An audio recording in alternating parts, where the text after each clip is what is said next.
to questions of international dependence on this monopoly of an element on which the world depends for technology to function. Current technology also relies heavily on cobalt, an element mostly found in the Democratic Republic of Congo. The mining industry of the world's largest producer is often made up of competing rebel militias that use child labor. Much is illegally exported and directly funds armed conflict in the region. Additionally, the camps often create conditions which drive deforestation and an array of human rights abuses. To handle the predicted demand explosion for electric vehicles over the coming decades, we'll need to create better batteries that are cheaper, longer lasting, more durable, and more efficient. We must also address the issues of political and environmental sustainability to ensure batteries remain tenable in an increasingly electric future. Many questions were answered after Tesla's long-awaited Battery Day took place on September 22nd. The Palo Alto automaker announced a larger, tabless 4680 battery cell with improved energy density, greater ease of manufacturing, and lower cost. The king-size cells make use of an improved design that eliminates the tabs normally found in lithium-ion batteries that transfer the cell's energy to an external source. Instead, Tesla basically took the existing foils, laser-powdered them, and enabled dozens of connections into the active material through this shingled spiral. This more efficient cell design alleviates thermal issues and simplifies the manufacturing process.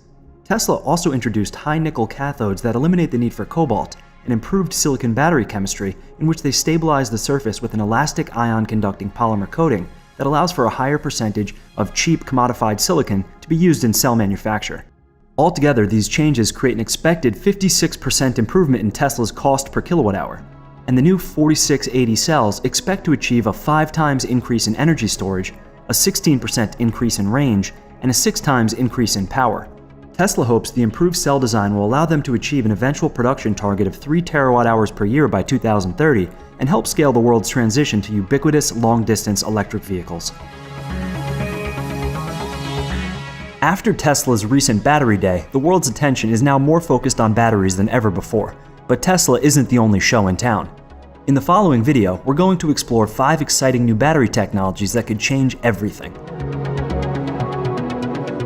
Metal air batteries have been around for a while. You might find a little zinc air button cell in a hearing aid, for example, but scaled-up aluminum and lithium air chemistries are also promising for the automotive and aerospace industries. The potential for lightweight batteries with high energy storage makes this battery technology promising. Lithium air batteries could have a maximum theoretical specific energy of 3,460 watt-hours per kilogram, almost 10 times more than lithium-ion. Realistic battery packs would probably be closer to 1,000 watt-hours per kilogram initially, but this is still 3 to 5 times higher than lithium-ion batteries can achieve. As usual, this technology is not without its drawbacks. Current electrodes of lithium-air batteries tend to clog with lithium salts after only a few tens of cycles. Most researchers are using porous forms of carbon to transmit air to the liquid electrolytes. Feeding pure oxygen to the batteries is one solution, but it's a potential safety hazard in the automotive environment. Researchers at the University of Illinois found that they could prevent this clogging by using molybdenum disulfide nanoflakes to catalyze the formation of a thin coating of lithium peroxide on the electrodes. Their test battery ran for 700 cycles, compared to just 11 cycles of an equivalent with an uncoated electrode. While this isn't enough lifetime for a car, it's a promising hint of things to come. More on nanotechnology later. NASA researchers have also been investigating lithium-air batteries for use in aircraft. They believe that once their research cell is optimized, they should be looking at around 800 to 900 watt-hours per kilogram, powerful enough to reach the high power requirements of takeoff. But they too are struggling with low battery life. For them, the solutions will boil down to improvements in the electrolyte. In an interview with Chemical and Engineering News, researchers commented, "From an organic chemistry perspective, the challenge of lithium oxygen is that you're basically asking an electrolyte to face many of the harshest reactive oxygen species possible." They are now investigating molten salt electrolytes, but hope to carry over the research into solid-state alternatives in the future to improve battery lifetime and cyclability. This technology still has a long way to go before you take your next business trip in an electric passenger jet, but the promise of such high specific energy will hold researchers' interest for the foreseeable future, driven on by the promising advances made in recent years. Nanotechnology has been a buzzword for several decades, but is now finding applications in everything from nanoelectronics to biomedical engineering, and body armor to extra slippery clothing irons. Nanomaterials make use of particles and structures 1 to 100 nanometers in size, essentially one size up from the molecular scale. The magic is that they behave in unusual ways because this small size bridges the gap between that which operates under the rules of quantum physics and those of our familiar macro world. As we've seen, one of the challenges in battery design is the physical expansion of lithium electrodes as they charge. Researchers at Purdue University made use of antimony nanochain electrodes last year to enable this material to replace graphite or carbon metal composite electrodes. By structuring the metalloid element in this nanochain net shape, extreme expansion can be accommodated within the electrode since it leaves a web of empty pores. The battery appears to charge rapidly and show no deterioration over the 100 charge cycles tested. Carbon nanostructures also show great promise. Graphene is one of the most exciting of these. Graphene is made up of a single atomic thickness sheet of graphite, and it turns out that this material has very interesting electrical properties, being a very thin semiconductor with high carrier mobility, meaning that electrons are transmitted along it rapidly in the presence of an electric field, as inside a battery. It is also thermally conductive and has exceptional mechanical strength, about 200 times stronger than steel. Grabat, a Spanish nanotechnology company, are pursuing graphene polymer cathodes with metallic lithium anodes, a highly potent combination if their electrolyte can adequately protect the metallic anode and prevent dendrite growth. This battery promises to be lighter and more robust than current technology while charging and discharging faster and with greater energy capacity. Samsung have patented a technology they call graphene balls. These are silicon oxide nanoparticles which are coated with graphene sheets that resemble popcorn. These are used as the cathode as well as being applied in a protective layer on the anode. The researchers found increases in the volumetric density of a full cell of 27.6% compared to an uncoated equivalent, and the experimental cell retains almost 80% capacity after 500 cycles. Additionally, charging is accelerated and temperature control is improved. Nanograph, meanwhile, are using graphene sheets to produce carbon-silicon batteries to increase stored energy by 30%. Amprius goes one stage further with their anodes of 100% silicon nanowire. The maker claims that they can achieve 500 watt-hours per kilogram, which is in the range suitable for enabling electric aircraft. Airbus Space and Defense announced a partnership with the company last October. The silicon nanowires are attached to a thin foil by vapor deposition in a continuous roll-to-roll production process, helping keep manufacturing costs down. The clever part is that these finger-like projections are porous on a micro and macro scale, allowing them to swell freely without significant expansion of the whole electrode, just as trees swell with leaves in spring, but the forest remains the same size. Some internet sleuths concluded that the company was recently acquired by Tesla because Amprius recently moved their headquarters right next to a Tesla facility. But Elon Musk debunked these claims on Twitter, saying, "But actually nothing, was surprised to hear they're across the road. Adding silicon to carbon anode makes sense. We already do. Question is just what ratio of silicon to carbon and what shape. Silicon expands like crazy during discharge and comes apart, so cycle life is usually bad." Nanomaterial research is promising. The University of California, Irvine have even produced electrodes good for 200,000 cycles using gold nanowires and manganese dioxide with a polymer gel electrolyte. And many other research efforts are ongoing with other diverse materials. One thing that seems to be sure though is that as soon as it's possible to mass produce suitable nanotechnology, we will be seeing it in our batteries in some form, and quite possibly in conjunction with silicon. Lithium-sulfur batteries are one emerging technology that can offer greatly improved energy densities compared to lithium-ion. The theoretical maximum specific energy of this chemistry is 2,567 watt-hours per kilogram, compared to lithium-ion's 350 watt-hours per kilogram maximum. This is a huge improvement. A lithium-sulfur battery could be up to 7.5 times lighter than its current equivalent. Right now, lithium-sulfur batteries are nowhere near their theoretical limit, but the ALISE, a pan-European collaboration, are working towards attaining a stable automotive battery of 500 watt-hours per kilogram based on this technology. In terms of economics, sulfur is much cheaper than the cobalt and manganese it would replace, and can be extracted as a byproduct of fossil fuel refinement or mined from abundant natural deposits. Existing lithium-ion batteries are made up of an anode and a cathode between which a liquid electrolyte allows dissolved lithium ions to travel. Lithium-sulfur batteries are constructed similarly, except that the active element in the cathode is sulfur, while the anode remains lithium-based. Researchers are facing a few challenges in bringing this technology to market. Firstly, sulfur is a poor conductor of electricity. Typically, the sulfur atoms are embedded within the matrix of carbon atoms in graphite, an excellent electrical conductor.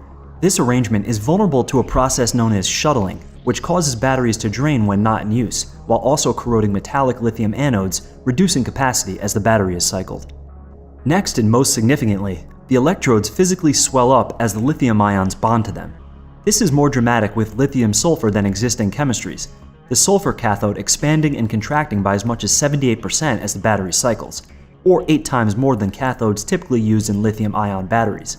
As might be expected from this kind of repeated strain, polymer or carbon-based supports and binders fragment and can disintegrate as the battery cycles, reducing capacity and performance. One approach to solving this is to bind the cathodes with different polymers and to reduce their thickness so that the absolute change in dimension is not so extreme. Many lithium-based batteries also must deal with dendritic growth, thin fingers of metal which grow away from the surface and can eventually reach across to the cathode, creating a short circuit and rapid discharge. This is the same thermal runaway malfunction which has caused lithium-ion battery fires in the past, so research for coping with this effect can be carried over to lithium-sulfur technology, including exciting uses of graphene and other nanostructures to act as scaffolds for the deposition of lithium. Solid-state electrolytes could also offer solutions to these issues. Lithium-sulfur batteries are not just ivory tower ideas. Airbus Defence and Space flew a 350 watt-hour per kilogram battery made by Scion Energy back in 2014, powering their Zephyr high-altitude pseudo-satellite. Researchers at Monash University in Australia announced in 2020 that they anticipate having a product ready for commercialization in 2 to 4 years which could provide electric cars with a 621-mile range. A common theme in emerging technologies so far has been researchers' desire to develop solid-state electrolytes. These would replace flammable organic liquids with stable, crystalline or glassy state solids or polymer base. It's hoped that using these solid electrolytes would enable the use of metallic lithium electrodes to provide higher output voltages and allow for increased energy density. Additionally, battery safety improves in vehicle crashes and becomes more resistant to overheating and short-circuiting, in part due to physical blocking of the dendritic growth of lithium and other electrode materials which currently plague lithium batteries.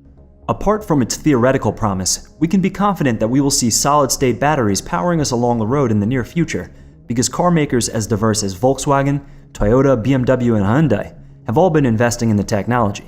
Volkswagen, for example, put $300 million into QuantumScape, a Stanford University spin-off.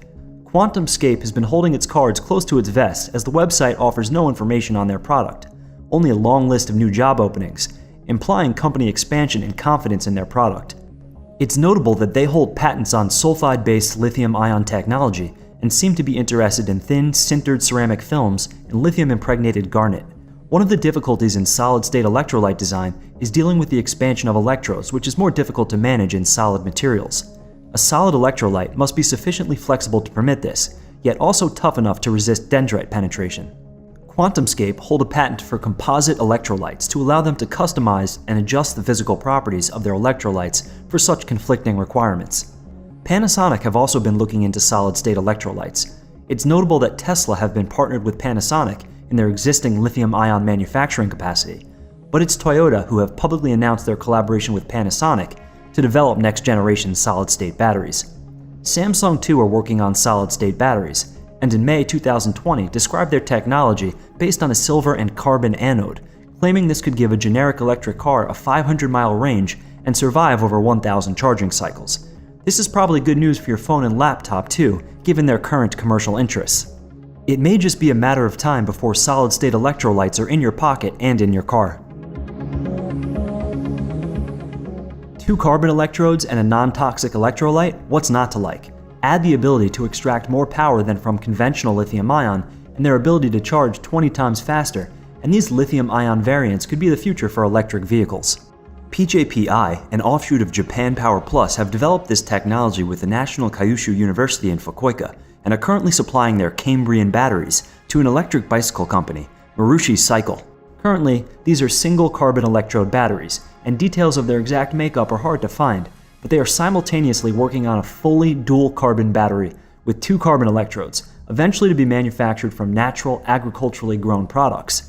They anticipate achieving a performance similar to graphene-based batteries, although their Cambrian batteries have a lower specific energy and lower energy density than lithium-ion, meaning that their batteries are both heavier and bulkier than their equivalents. They boast higher specific power. For the same massive battery as a lithium-ion-based alternative, it's possible to extract the energy much faster, translating into faster vehicle accelerations. In addition to this, unlike lithium-ion, these carbon-based batteries can be discharged fully.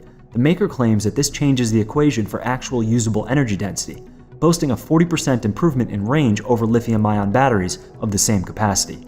Moreover, they say that the battery runs cool and does not require the heavy cooling systems of current electric vehicles. Their claim that a proof-of-concept battery degraded only 10% after 8,000 cycles is very promising. They plan to gradually upscale from low-volume applications such as medical devices and satellites towards mass-market aerospace and automotive customers with a battery made from carbonized cotton fibers rather than exotic toxic metals, with fast charging and exceptionally low battery degradation over thousands of charging cycles. Maybe these will provide long-term, sustainable solutions for commercial vehicles in the coming decades. So much diverse research is underway in battery technology that it's almost impossible just to pick 5 selections. Lithium batteries are found in almost any modern battery-powered product: cars, computers, cameras, and phones. Quadcopters and drones have come about because of advances in battery technology as well, and uses for these machines are mostly held back by current battery life limitations. Better batteries are also important for the advancement of stationary storage from renewable energy sources such as solar power. Tesla is also making headway into this sector, with products like the Powerwall home battery and PowerPack commercial energy storage products. Consumers, technology companies, and industry are all clamoring for safer, lighter, more energy-dense solutions. And concern is also mounting worldwide at the environmental impact of this growing demand for batteries. With all of these exciting new battery technologies on the horizon, it's clear the future will be electric. A great first step to prepare for the coming electric revolution is to learn the fundamentals of electricity and magnetism. Brilliant does a great job of taking complicated science and breaking it down into bite-sized pieces with fun and challenging interactive explorations. Master concepts and build a base of knowledge so you can develop your intuition to better understand how the world is changing.